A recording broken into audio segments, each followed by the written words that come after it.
The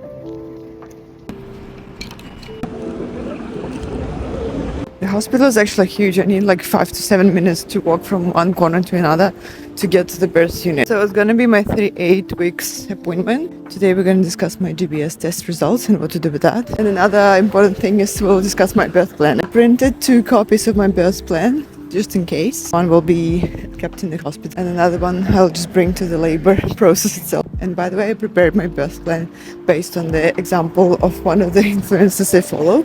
So I just decided to share my birth plan with you as well. So if you want an example of the birth plan, comment or DM the word plan so I can send it to you. In the meantime, still walking around the hospital area just to get to my birth unit. Prepared my yellow card because apparently in Australia they use this kind of yellow cards for all your pregnancy to just track your weight, your vaccination, when your next appointment is. Very helpful. Here's where you actually arrive when you give birth, and then you follow to this building. Trying to still use some stairs just to do some more of the activities. Hi, how are you? An appointment today? Just brought my birth plan. Perfect. Let's have a look at that.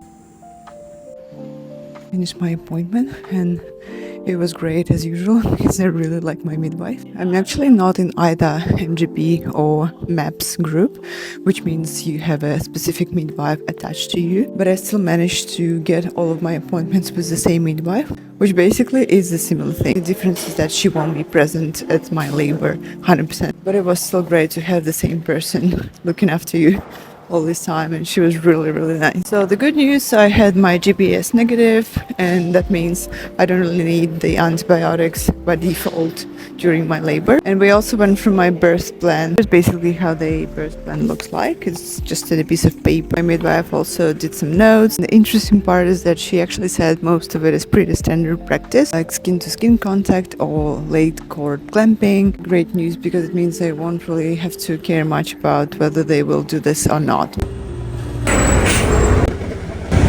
Taken a bus today because one of them directly goes from my home to the hospital and another one goes from the hospital directly to the beach where I'm heading to right now.